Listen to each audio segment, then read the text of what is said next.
Salam sehat dan selamat pagi buat kita semuanya. Kita berjumpa kembali dalam Renungan Pagi Rabu 22 April 2020. Dan dampak COVID-19 ini kita tetap berdoa untuk gereja, bangsa, dan negara bersama melawan virus corona ini.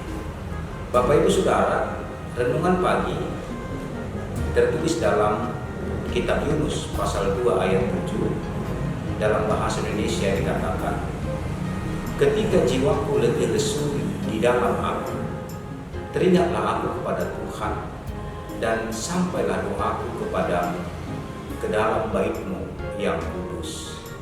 Dalam bahasa Batak di Jona 2 ayat 20, ujung madate osaku di bagasan Jakoba makuino, jadi sahat matangnya kutuko joroni habadiomi.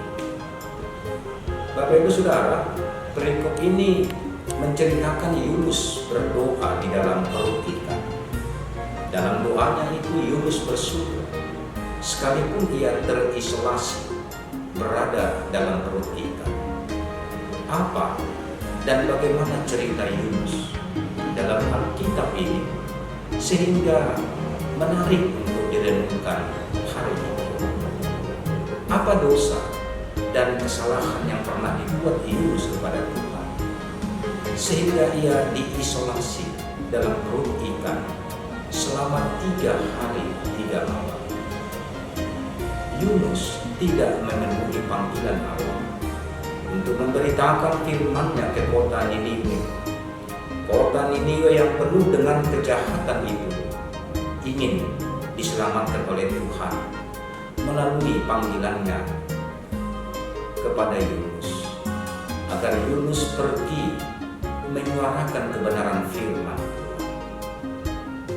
Tahu apa yang terjadi Bapak Ibu? Malah dia menghindari dari Allah. Dengan diam-diam dia melarikan diri ke Tarsis. Dengan akal logikanya dia berpikir bahwa kalau aku sudah sembunyi dan jauh dari Tuhan, pasti Tuhan tidak akan menemukanku. Yunus orang yang picik berpikir dan memahami sebatas logika tentang Allah. Padahal kita tahu bahwa Allah itu Allah yang Maha Tahu apa dan bagaimana yang kita lakukan dalam hidup ini. Allah mengetahui. Siwaporohado anggo dewata. Ketidaksetiaan dan ketidakpatuhan Yunus itu mendapat ganjaran dari Allah dengan membiarkannya ditelan oleh ikan yang besar dan berada dalam perut ikan itu selama 3 hari 3 malam.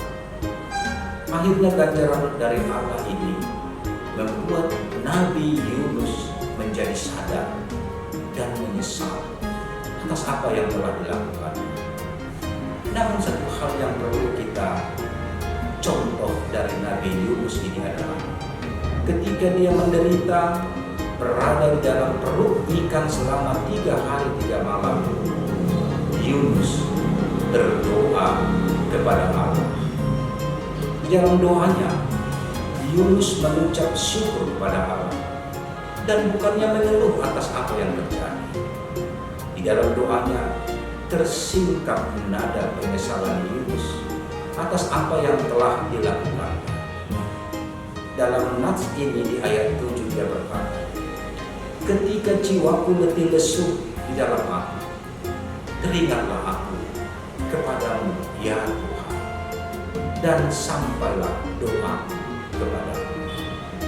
Saudara-saudara, memang biasanya manusia baru ingat kepada Tuhan ketika ia dalam keadaan yang letih lesu dan berbeban berat. Ketika manusia sedang menikmati berkat-berkat Tuhan, biasanya justru mereka lupa kepada Tuhan. Tetapi ketika masalah datang silih berganti menghimpit dirinya, barulah manusia ingat kepada penciptanya dan berdoa kepada Tuhan. Tuhan memang senang dan hendak menjamin kehidupan orang yang mau bersandar kepada Tuhan, dan akan diberikan Tuhan kekuatan yang baru. Itulah janji Tuhan bagi orang-orang yang mau bertobat dan menyadari kesalahan dalam hidupnya, dan orang yang mau menyampaikan keluh kesahnya dan letihnya. Yesus menjamin kehidupan itu, seperti apa yang dikatakan Matius 11 ayat 28, berkata, "Marilah kepadaku semua yang letih lesu dan berbeban berat, aku akan memberikan kelegaan kepadamu." Bapak Ibu Saudara, dalam perenungan ini yang mau diingatkan kepada kita adalah sudah 1 bulan lebih kita terisolasi, stay at home akibat bencana pandemi COVID-19 ini. Mungkin kita sudah ada yang bosan, jenuh, ingin sepertinya kita berontak karena keterbatasan gerak yang diaturkan oleh pemerintah demi memutus mata rantai virus corona ini. Bagaimana kita menyikapi dan memahami ini? Mari kita tetap bersyukur dan memuji Tuhan dan berterima kasih kepada Tuhan, baik dalam keadaan suka dan duka.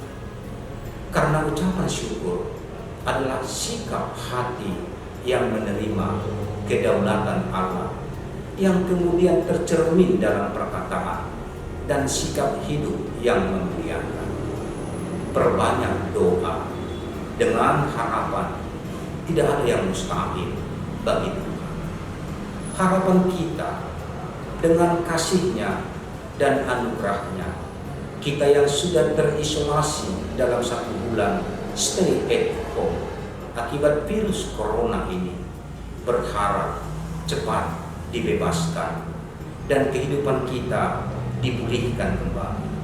Kita dapat melayani gerejanya kembali, jemaat dapat beribadah kembali di gereja, pelayanan pemerintah boleh normal kembali, perekonomian kembali berjalan dengan stabil, para pekerja dapat bekerja kembali, silaturahmi kerabat, keluarga dan sesama normal kembali, dengan berpengharapan kepada Tuhan agar virus corona ini cepat berlalu dari bumi kita ini.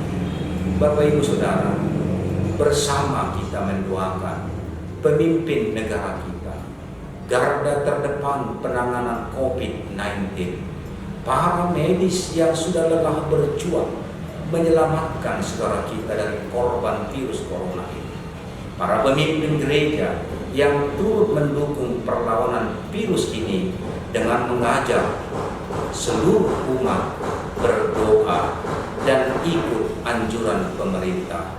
Itulah harapan kita untuk memutus mata rantai virus corona ini. Kiranya Tuhan tetap memberkati kita. Shalom. Amin.